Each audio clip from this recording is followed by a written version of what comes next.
lives with Maurice. Wait. What? Yes. What are you saying to me, Sabrina? That's the one that robbed us at the bank. Wait. What? Yes. That's him? That's him. Wait a minute. Wait. No, I'm telling you, that's him. I slept with someone who slept with Maurice? Yes, you did.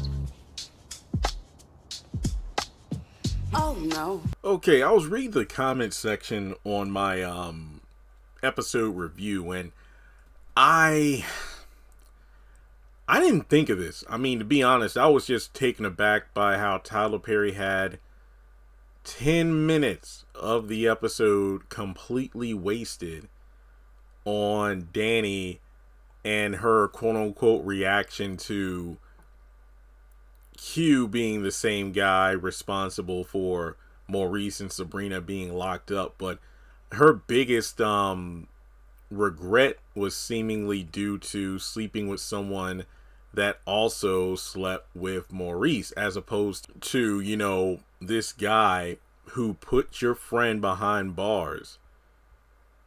I mean, go back to when Danni found out about Sabrina being arrested. She was really upset. And mind you, I remember I still remember not really liking her reaction in terms of how she treated Andy. Now, Andy, I don't love Andy. I don't think she's an amazing character in terms of a personality. You know, not someone I'd really want to have in my corner.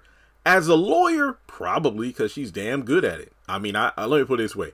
I wouldn't want to go up against her in the courtroom, you know? But I will say, in terms of the way Danni treated Andy, where it was like, get Sabrina out by any means, yet Danni couldn't do anything. It's like, you know, she did want to call Logan, but thankfully Andy prevented her from doing so, because look, we don't know what side he's playing, and you can inadvertently make things worse for Sabrina if you say certain things, you know? So Logan was off the table.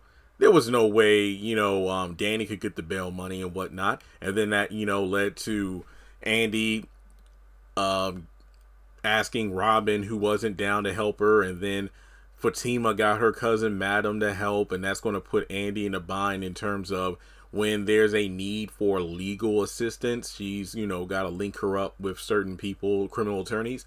But from there, there is a situation where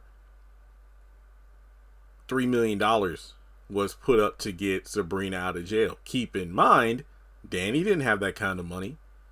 Danni was just barking orders. Try harder, Andy, try harder. When you just slept with Jonah, then you saw where that, well, not slept with him, but you got into it with Jonah, then you saw how that ended up for you. So basically, it's a situation where Danni just kept, you know, running around, worried, scared to death. Sabrina she can't make it in there. So you come, well, maybe that's not the right word. You encounter, you sleep with the man who was responsible for all that, you know, stress and whatnot you were going through.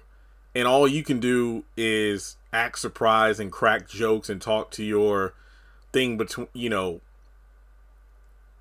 your between your legs. I just feel like this scene was really off-putting. When I went back to rewatch it, I subjected myself to 10 minutes of torture rewatching the scene. But yeah, this scene could have been a lot better than what it was. Yeah, 10 minutes is a long time, but in terms of what the scene revolved around, Danni should have reacted a lot differently than she did. You know, I mean, her and Sabrina almost tag team Q when this fool couldn't take the hint and was trying to like, hey, can I at least get some breakfast? Get the heck out of here. No, this is the guy that had your friend put behind bars. You know, I really thought she was going to do something, but no, she didn't. So that's really all I got, but let me know your thoughts in the comment section below. I think that when it comes to Danni, I don't hate Danni, you know, believe it or not. It's just that the character, I don't know. I feel like that goes for all these women. I mean, there are some good quality traits there that Tyler Perry could utilize for good storytelling, but instead he just kind of puts them into a bubble. and he doesn't really do anything with him. It's like when you think he could properly utilize the character for the good of the show, he ends up making them look worse by making them look like garden tools or, hypocritical, people who you wouldn't even want to in your lives, let alone be your friends. But yeah, I think that this entire scene was completely mishandled. As opposed to Danni blowing up on Q, it became, Sabrina saying, "Oh, we need to, help you from, just sleeping around like this. Come on, Danni, you should know better." No, I feel like this scene just didn't hit home and was a complete waste of time.